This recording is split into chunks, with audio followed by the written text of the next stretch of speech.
السلام عليكم ورحمة الله وبركاته. الحمد لله نحمده ونستعينه ونستغفره ونؤمن به ونتوكل عليه ونعوذ بالله من شرور أنفسنا ومن سيئات أعمالنا. من يهده الله فلا مضل له ومن يضلله فلا هادي له. ونشهد أن لا إله إلا الله وحده لا شريك له.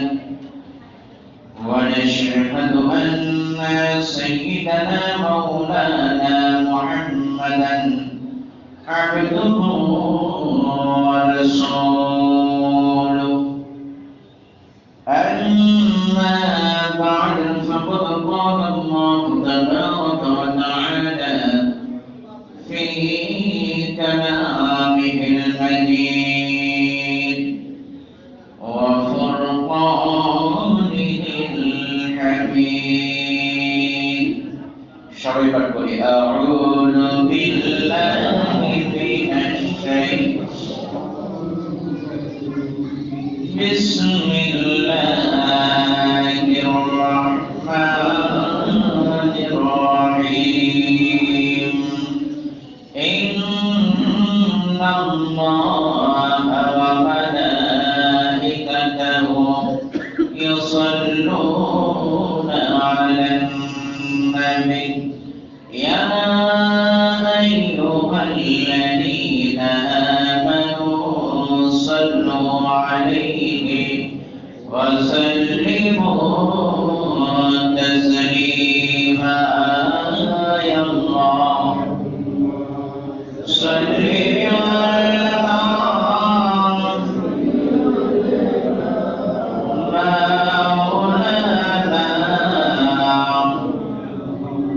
وعلى آل سيدنا محمد الشريف التوالي يا اللهم صل على سيدنا مولانا وعلى آل سيدنا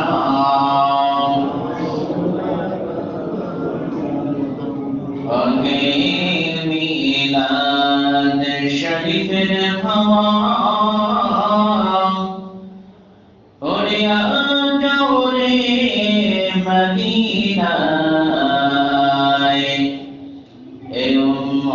أمتين سلام خاني पहुँचे दियो राजा अल्लाहुम्मा सल्ली अला मौलाना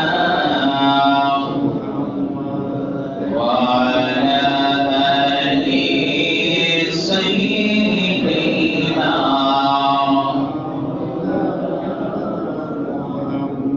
محمد ذكر لا إله إلا الله لا إله إلا الله لا إله إلا الله لا إله إلا الله لا إله إلا الله لا إله إلا الله لا إله إلا الله لا إله إلا الله لا إله إلا الله لا إله إلا الله محمد رسول الله صلى الله عليه وسلم. উপস্থিত ধর্মপ্রাণ মুসল্লিয়ান ইকরাম, আমাদের সকলকে সর্বপ্রথম যিনি আমাদের খালিক মালিক রব আল্লাহ সুবহানাহু ওয়া তাআলা ওনার শাহী দরবারে শুকরিয়া আদায় করতে হবে। কি আদায় করতে হবে? কারণ যে আল্লাহ রাব্বুল আলামিন অত্যন্ত দয়া করে, মায়া করে, রহম করে আপনাকে আমাকে এই রহমতপূর্ণ বরকতপূর্ণ নিয়ামতপূর্ণ মাহফিলে মজলিসে আসার বসার উপস্থিত হওয়ার তৌফিক দিলেন, সেই রবের শুকরিয়া আদায়ের দরকার আছে না নাই? আর আল্লাহ পাকের শুকরিয়া আদায় করলে আল্লাহ পাক নিয়ামত বাড়ান না কমান? বাড়ায় না, ঠিক না? আসুন দিল খুলে মন খুলে আল্লাহ পাকের দরবারে শুকরিয়া আদায় করে বলি আলহামদুলিল্লাহ। আল্লাহ রাব্বুল আলামিন তিনি পবিত্র কোরআনুল কারীমের মধ্যে বলেন, ওয়া ইয তা'আযানা রাব্বুকুম লাইন শাকারতুম লা'যীদান্নাকুম। আল্লাহ রাব্বুল আলামিন পবিত্র কোরআনুল কারীমের মাধ্যমে জানিয়ে দিচ্ছেন, তোমাদের যিনি রব আল্লাহ রাব্বুল আলামিন তিনি ঘোষণা দিচ্ছেন, বান্দারে আল্লাহ রাব্বুল আলামিন তিনি বলেন, বান্দারে আমি আল্লাহ রাব্বুল আলামিন তোমাদেরকে যে নিয়ামত দিলাম, এই নিয়ামত পাওয়ার পরে, খাওয়ার পরে, লাভ করার পরে যারা আমার নিয়ামতের শুকরিয়া আদায় করবে, আমি আল্লাহ ওয়াদা দিলাম তাদের প্রতি আমার নিয়ামত বাড়ায় দেব। বলে সুবহানাল্লাহ। ওয়া ইন কাফারতুম, আর আল্লাহ রাব্বুল আলামিন তিনি বলেন, বান্দারে আমার নিয়ামত পাওয়ার পরে, খাওয়ার পরে, লাভ করার পরে যারা আমার কৃতজ্ঞতা প্রকাশ করে না, আমার নিয়ামতের শুকরিয়া আদায় করে না, ইন্না আযাবি লাশাদীদ, তোমরা জেনে রাখো, শুনে রাখো, আমি আল্লাহ রাব্বুল আলামিন আমার আযাব, আমার শাস্তি কঠিন ভয়ানক। আমরা নিয়ামত চাই না শাস্তি চাই? নিয়ামত চাইলে শাস্তি চাই? নিয়ামত চাইলে আল্লাহ পাকের নিয়ামতের শুকরিয়া আদায় করতে হবে। এইটা আমাদের হাত পা নাক চোখ কান মুখ রিজিক দৌলত যা কিছু আছে, পরিবার পরিজন সহ যাবতীয় সমস্ত কিছু কার দেয়া নিয়ামত। একটু জোরে বলি কার? আল্লাহ রাব্বুল আলামিন ওনার পক্ষ থেকে আমাদের জন্য সবচাইতে বড় নিয়ামত হচ্ছে রাহমাতুল লিল আলামিন। জোরে বলি সুবহানাল্লাহ। মানে বললাম নাকি? আল্লাহ পাক কোরআন শরীফের মধ্যে বলেন, ওয়া মা আরসালনাকা ইল্লা রাহমাতাল লিল আলামিন। আল্লাহ রাব্বুল আলামিন তিনি বলেন, বান্দারে আমি আল্লাহ রাব্বুল আলামিন আমার যিনি হাবিব আখির রাসূল হুজুর পাক সাল্লাল্লাহু আলাইহি ওয়াসাল্লাম ওনাকে तमाम কায়নাতের জন্য রহমত হিসেবে আমি প্রেরণ করলাম। যারা বলে সুবহানাল্লাহ। সেই নবীর সম্মানার্থে আজকে মাহফিল। কেন আজকে মাহফিল? ঘোষণা দেওয়া হয়েছে আজকে 12 শরীফ। কি শরীফ? 12 শরীফটা কি এটা জানার দরকার আছে না? আমাদের যিনি রাহমাতুল লিল আলামিন, কলিজার টুকরা নয়নের মণি হুজুর পাক সাল্লাল্লাহু আলাইহি ওয়াসাল্লাম, তিনি আল্লাহ পাকের পক্ষ থেকে দুনিয়ার জমিনে আগমন করেছিলেন, জন্মগ্রহণ করেছিলেন রবিউল আউয়াল মাসের কয় তারিখ? একটু জোরে বলি না, কয় তারিখ? 12 তারিখে আসছেন, ঠিক কি না? 12টা ছিল কি বার? সোমবার, ইয়াউমুল ইসনাইনিল আযীম, সোমবার। সময়টা কখন ছিল? ফজর, যোহর, আসর, মাগরিব, ইশা, সুবহে সাদিক কখন? সুবহে সাদিকের সময়। কখন? সুবহে সাদিকের সময়, ফজরের ঠিক আগ মুহূর্তে। জেনে বলি সুবহানাল্লাহ। এই যে নবীকে আমরা লাভ করতে পারলাম, নবীকে ইজ্জত করা, সম্মান করা, তাজিম করা, এটা আমাদের দায়িত্ব কিনা? আল্লাহ রাব্বুল আলামিন কোরআন শরীফের মধ্যে বলেন, তুআসিরুহু ওয়া তুআকিরুহু ওয়া তুসাব্বিহুহু বুকরাতাম ওয়া আসীলা। আল্লাহ পাক তিনি বলেন, বান্দারে আমার হাবিব রাহমাতুল লিল আলামিন ওনাকে পাওয়ার কারণে তোমরা ওনাকে সম্মান করো, তাজিম করো, ওনার সানা সিফত করো। যারা বলে সুবহানাল্লাহ। দায়ী ভাবে আল্লাহ করে দেওয়ার জন্য উম্মতদেরকে, বান্দাদেরকে তিনি নির্দেশ করেছেন। যারা বলে সুবহানাল্লাহ। যেহেতু প্রতিটা দিন এইভাবে অনুষ্ঠান করে, আয়োজন করে নবীর সম্মান আলোচনা করা, অনুষ্ঠান করা সম্ভব হচ্ছে না, আমরা অপারগ পারছি না, আমাদের অযোগ্যতা। এই কারণে ওই যে নবী রাহমাতুল লিল আলামিন তিনি 12 তারিখে আসছেন, প্রতি মাসে একটা করা যায়, ঠিক কি না? করা যায় কি যায় না? এই জন্য হযরত হাজী খাজা শাহবাজ রাহমাতুল্লাহি আলাইহি ওনার পবিত্র মাজার শরীফ প্রাঙ্গণে এই পবিত্র মিলাদ শরীফ, কিয়াম শরীফ, ওয়াজ শরীফের মাহফিলের আয়োজন করা হয়। যেটা বলি সুবহানাল্লাহ। ঠিক আজ হচ্ছে আরবি রজব মাসের কত তারিখ? এবার 12 শরীফ বুঝছেন তো? তার মানে প্রতি আরবি মাসের 12 তারিখে এখানে ওয়াজ শরীফ, মিলাদ শরীফের মাহফিল হয়। যেটা বলি সুবহানাল্লাহ। তাবারকের ব্যবস্থা আছে। যেটা বলি সুবহানাল্লাহ।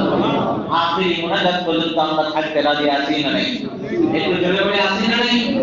মাঝখান দিয়ে উঠে যাবো নাকি? দুই চারটা কথা শোনার দরকার আছে না নাই? শুনে মনে রেখে আমলে বাস্তবায়ন করতে পারলেই আমরা সত্যিকার অর্থে মুমিন, মুত্তাকি, আল্লাহ ওয়ালা হতে পারবো। এই পবিত্র রজবুল হারাম শরীফ মাসের গুরুত্ব আছে না নাই? আরেকটু জোরে বলে আছে না নাই? আল্লাহ রাব্বুল আলামিন পবিত্র কোরআনুল কারীমের মধ্যে তিনি বলেন, ইন্না ইদ্দাতাশ শুহুরি ইনদাল্লাহি 12 শাহরান ফি কিতাবিল্লাহি ইয়াওমা খালাকাস সামাওয়াতি ওয়াল আরদ মিনহা আরবা'তুন হুরুম। জোরে বলে সুবহানাল্লাহ।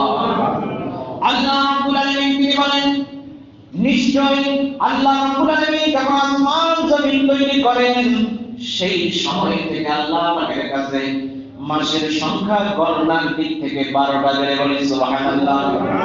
মাসের সংখ্যা কয়টা? বাংলায় মাস কয়টা? ইংরেজিতে কয়টা? আরবিতে 12টা।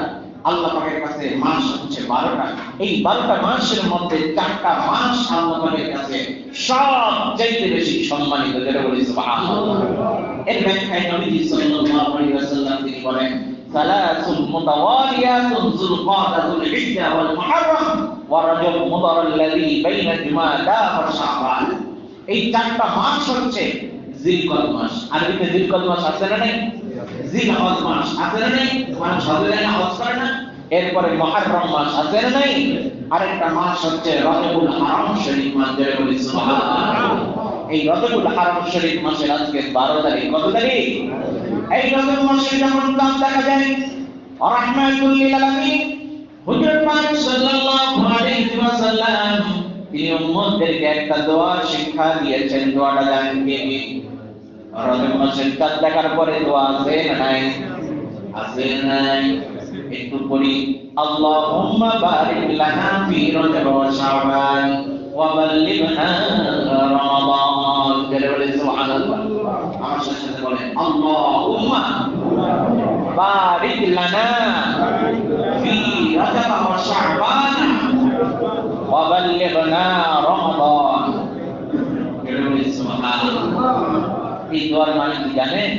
নবীজি দোয়া শিক্ষা দিয়েছেন, আল্লাহুম্মা আয় আল্লাহ পাক বারিক লানা আমাদের উপর বরকত নাযিল করুন, বরকত দিন, ফি রজব ওয়া শাবান রজব মাসের এবং শাবান মাসের বরকত আমাদেরকে দান করুন, ওয়া বাল্লিগনা রমাদান আমাদেরকে রমাদান মাস পর্যন্ত পৌঁছার তৌফিক দান করুন। সুবহানাল্লাহ। রজব, শাবান, এরপরে তো রমাদান, ঠিক না? এই রজব মাসের গুরুত্ব ফজিলত সম্পর্কে হাদিস শরীফের মধ্যে অনেক বর্ণনা রয়েছে, কিন্তু এই রজব মাসের কেন এত গুরুত্ব, এত কেন ফজিলত জানার দরকার আছে না নাই?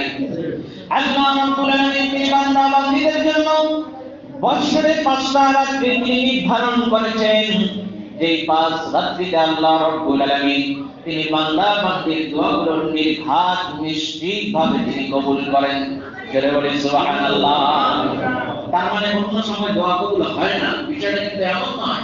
হয়, কিন্তু এই 5 রাত্রিতে বিনা বাধায়, বিনা দ্বিধায়, নির্ঘাত নিশ্চিতভাবে আল্লাহ পাকের কাছে যা দোয়া করবে সব দোয়া কবুল হয়ে যায়। জোরে বলি সুবহানাল্লাহ।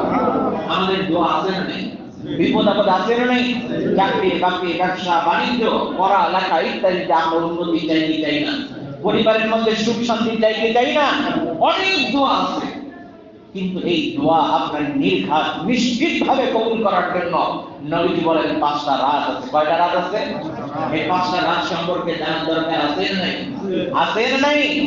হাদিস শরীফের মধ্যে আছে, রাহমাতুল লিল আলামিন তিনি বলেন, ইন্নাদ দুআআ ইউস্তাজাবু ফি 5 লায়াল। নবীজি বলেন নিশ্চয়ই 5 রাত্রিতে বান্দা বান্দির দোয়াগুলো কবুল হয়ে যায়। আউয়ালু লাইলাতিন মির রজব, তার প্রথম রাত হচ্ছে রজব মাসের পহেলা রাত। যেটা বলি সুবহানাল্লাহ। আছে না গেছে? আছে না গেছে? গেছে না? গেছে। আজকে তো 12 তারিখ, পহেলা রাত তো চলে গেছে, ঠিক কি না? ওয়া লাইলাতুন নিসফি মিন শাবান, এরপরে নবীজি বলেন অর্ধ শাবানের রাত, অর্থাৎ শবে বরাতের রাত। যেটা বলি সুবহানাল্লাহ। লাইলাতুল কদরিল মুবারাকা, শবে কদরের রাত। যেটা বলি সুবহানাল্লাহ। ওয়া লাইলাতুল ঈদাইন, দুই ঈদের দুই রাত, ঈদুল ফিতরের রাত, ঈদুল আযহার রাত। কয় রাত গেল? 5 রাত। এই 5 রাত্রিতে বান্দা বান্দীরা আল্লাহর কাছে যা দোয়া করে নিশ্চিতভাবে আল্লাহ রাব্বুল আলামিন তিনি তাদের সব দোয়াগুলো তিনি কবুল করেন। যেটা বলি সুবহানাল্লাহ। এই রজব মাসের পহেলা রাত কেন এত সম্মানিত, কেন এত গুরুত্বপূর্ণ? ইমাম আহমদ বিন হাম্বল রাহমাতুল্লাহি আলাইহি, যিনি হাম্বলি মাযহাবের ইমাম, নাম জানা আছে না? আহমদ বিন হাম্বল রাহমাতুল্লাহি আলাইহি তিনি একদিন ফতোয়া দিলেন, ঈদুল ফিতর, ঈদুল আযহা, শবে বরাত, শবে কদরের চাইতে কোটি কোটি গুণ বেশি ফজিলতপূর্ণ রাত হচ্ছে রজব মাসের পহেলা রাত। জোরে বলি সুবহানাল্লাহ। সব আলেম ওলামা, ইমাম মুজতাহিদ সকলেই একত্রিত হলো। ইমাম আহমদ বিন হাম্বল রাহমাতুল্লাহি আলাইহি ওনাকে জিজ্ঞাসা করলো, আমরা আপনাকে অনেক বড় আলেম জানি, অনেক বড় ফকিহ জানি, অনেক বড় ইমাম মুজতাহিদ জানি, আপনি এটা কেমন ফতোয়া দিলেন? আমরা শবে বরাতের ফজিলত হাদিসের মাধ্যমে জানি, শবে কদরের ফজিলত জানি, এই দুই ঈদের রাত্রির ফজিলত হাদিসের মধ্যে বর্ণনা আছে, কিন্তু আপনি বললেন এগুলোর চাইতে সব চাইতে ফজিলতপূর্ণ দিন এবং রাত হচ্ছে রজব মাসের পহেলা রাত। এটার কারণ কি? কারণ জানার দরকার আছে নাই? হযরত ইমাম আহমদ বিন হাম্বল রাহমাতুল্লাহি আলাইহি তিনি বললেন, হ্যাঁ আলেম ওলামারা, তোমরা জেনে রাখো, এই রজব মাসের পহেলা রাত্রিতে এমন অনেক ঘটনা সংঘটিত হয়েছে, যেই ঘটনা সংঘটিত না হলে পবিত্র ঈদুল ফিতর, ঈদুল আযহা, শবে বরাত, শবে কদর সহ কোন দিন কোন রাত্রির কোন অস্তিত্ব থাকতো না। যারা বলে সুবহানাল্লাহ। কি ঘটনা সংঘটিত হলো? এই রজব মাসের পহেলা তারিখে রাহমাতুল লিল আলামিন হুজুর পাক সাল্লাল্লাহু আলাইহি ওয়াসাল্লাম তিনি ওনার আম্মা জানের গর্ভে তিনি তাশরীফ আনেন। যারা বলে সুবহানাল্লাহ। আর নবীজি যদি না হতেন কায়নাতের কোনো কিছু হতো? নবীজি না আসলে ঈদুল ফিতর, ঈদুল আযহা, শবে বরাত, শবে কদরের অস্তিত্ব থাকতো? যার কারণে উনি ফতোয়া দিলেন সমস্ত দিন এবং রাত্রির চাইতে এই রজব মাসের পহেলা রাত্রির গুরুত্ব, ফজিলত, সম্মান, ইজ্জত আল্লাহ পাকের কাছে বেশি। জোরে বলি সুবহানাল্লাহ। কারণ আল্লাহ রাব্বুল আলামিন তিনি বলেন, লাউলা কালামা খালাকতুল আখলা, আমার বন্ধু রাহমাতুল লিল আলামিন, আমি যদি আপনাকে তৈরি না করতাম তাহলে এই तमाम কায়নাতের কোন কিছু আমি আল্লাহ তৈরি করতাম না। জোরে বলি সুবহানাল্লাহ। আরে একটু জোরে বলি না সুবহানাল্লাহ। এই রাত উদযাপন করার, পালন করার দরকার আছে না নাই?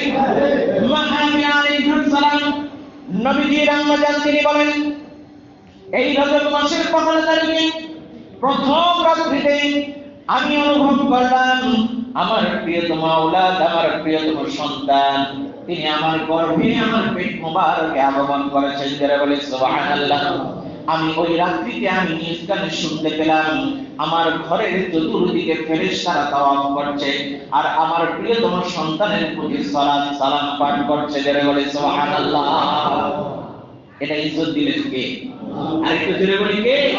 নবীজির ইজ্জত, সম্মান, ফজিলত আল্লাহর পরেই। জোরে বলি সুবহানাল্লাহ। নবীজির তুলনা কারোর সাথে হতে পারে? নবীজি নিজেই নিজের তুলনা। জোরে বলি সুবহানাল্লাহ। আজকে একদল আছে বলে নবী আমার মতো, বলে কি বলে না?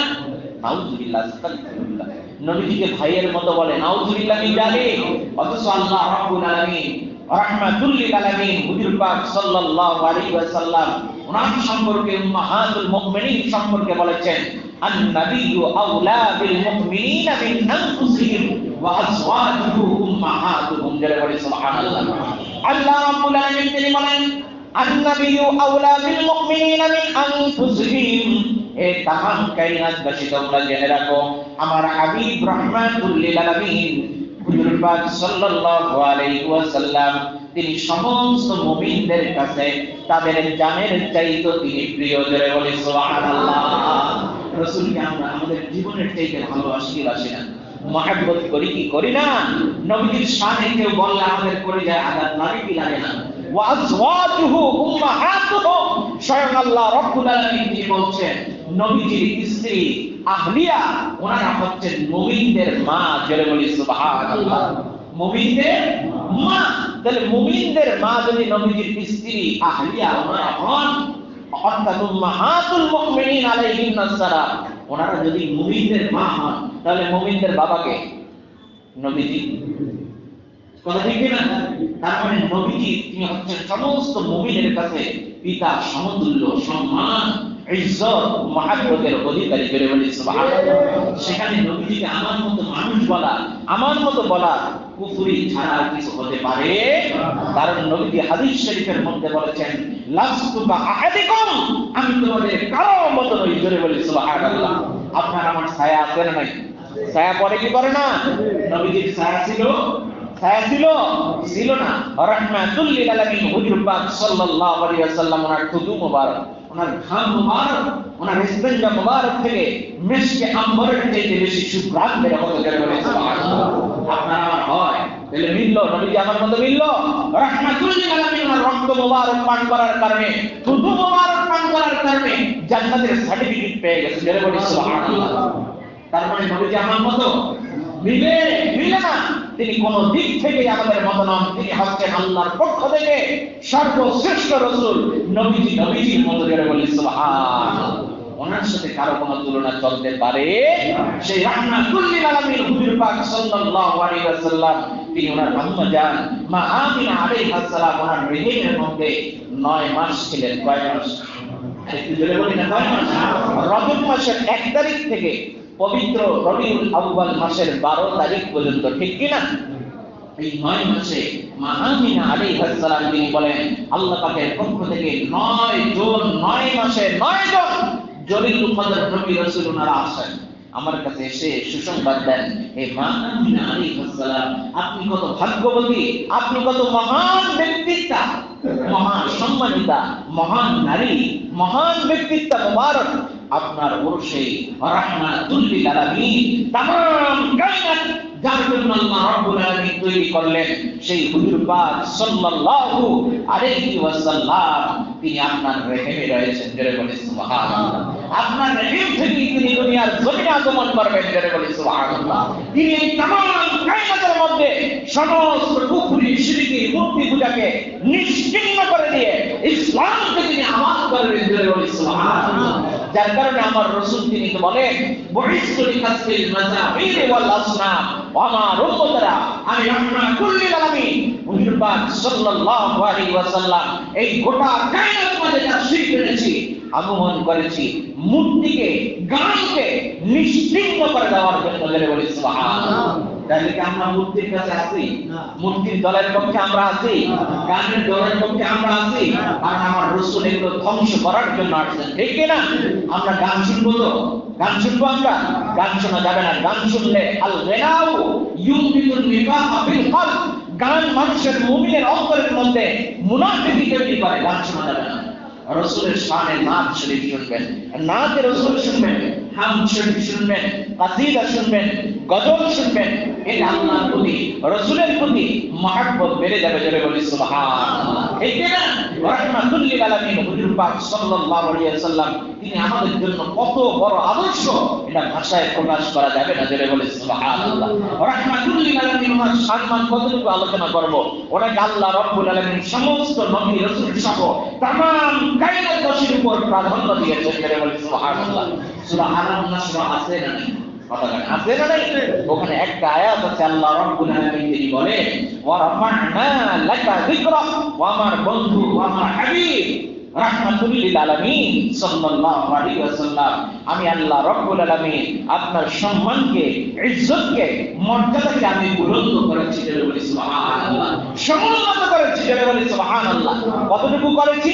আপনি শুধু আল্লাহ নন, এছাড়া সমস্ত মর্যাদার অধিকারী আপনি। জোরে বলি সুবহানাল্লাহ। রাসূল খুশি তো আল্লাহ খুশি। জোরে বলি সুবহানাল্লাহ। আগে আমাদের কাবা ছিল, কিবলা ছিল কোন দিকে বলেন তো? বাইতুল মুকাদ্দাস, ঠিক না? ইসলামের প্রাথমিক যুগে বাইতুল মুকাদ্দাসের দিকে ফিরে নামাজ পড়া হতো।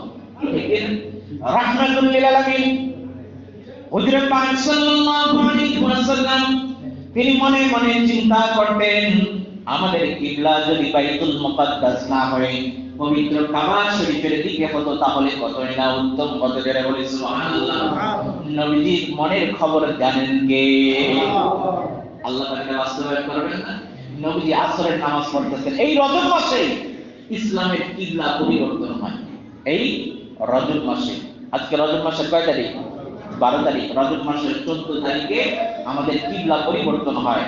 দেখেন রাহমাতুল লিল আলামিন হুজুর পাক সাল্লাল্লাহু আলাইহি ওয়াসাল্লাম তিনি একটু চিন্তা করলেন যে এই বাইতুল মুকাদ্দাস থেকে যদি আমাদের কিবলা যদি কাবা শরীফের দিকে হতো, তাহলে কতই না উত্তম হতো।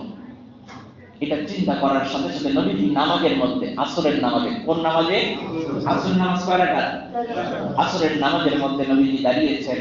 নবীজি সাল্লাল্লাহু আলাইহি ওয়াসাল্লাম ওনার ফিকির করার কারণে আল্লাহ রাব্বুল আলামিন জিবরিল আলাইহিস সালাম ওনাকে ডাক দিলেন, হে জিবরিল আলাইহিস সালাম, আমার হাবিব যাচ্ছেন কাবা শরীফের দিকে, যেন পবিত্র মক্কাতুল মুকাররমা শরীফ ওনার দিকে যেন কিবলা হয়, আর আমি আল্লাহ রাব্বুল আলামিন সেটা করব না, তা তো হতে পারে?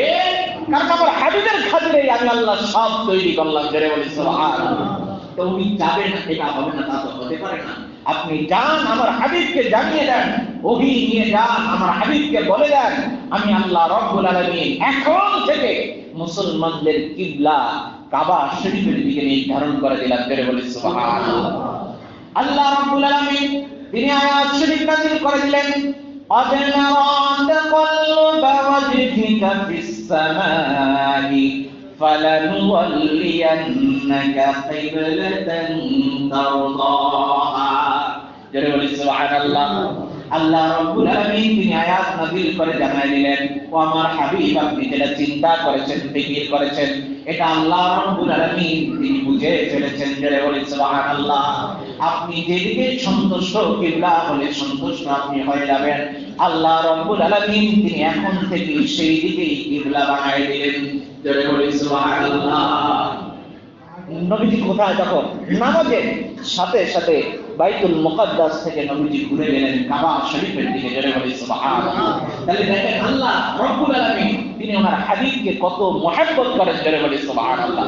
শুধু তাই নয়, আবার এই রজব মাসের 27 তারিখের মধ্যে নবীজি রাহমাতুল লিল আলামিন সপ্ত আসমান ভেদ করে শরীর মুবারকে আল্লাহর সাথে আরশে আযমে গিয়ে সাক্ষাৎ করেছেন। জোরে বলি সুবহানাল্লাহ। অর্থাৎ মেরাজ শরীফ এই রজব মাসের 27 তারিখে সংঘটিত হয়েছে। জোরে বলি সুবহানাল্লাহ। আর জোরে বলি সুবহানাল্লাহ। রাহমাতুল লিল আলামিন হুজুর পাক সাল্লাল্লাহু আলাইহি ওয়াসাল্লাম রাত্রিবেলায় খানায়ে কাবার মধ্যে তিনি ঘুমন্ত অবস্থায় ছিলেন। আল্লাহ রাব্বুল আলামিন ওনার পক্ষ থেকে হযরত জিবরিল আলাইহিস সালাম তিনি ফেরেশতা সহ নাযিল হয়ে গেলেন। রাহমাতুল লিল আলামিন হুজুর পাক সাল্লাল্লাহু আলাইহি ওয়াসাল্লাম ওনাকে বললেন, ইয়া রাসূলুল্লাহ, ইয়া হাবিবাল্লাহ সাল্লাল্লাহু আলাইহি ওয়াসাল্লাম, আল্লাহ রাব্বুল আলামিন তিনি আপনাকে দাওয়াত করেছেন, সপ্ত আসমান ভেদ করে আপনাকে আরশে আযমের মধ্যে যেতে হবে। জোরে বলি সুবহানাল্লাহ। লম্বা ঘটনা, এত লম্বা ঘটনা বলার সময় নাই, সংক্ষেপে বলছি। রাহমাতুল লিল আলামিন তিনি বুরাকের মধ্যে আরোহণ করলেন।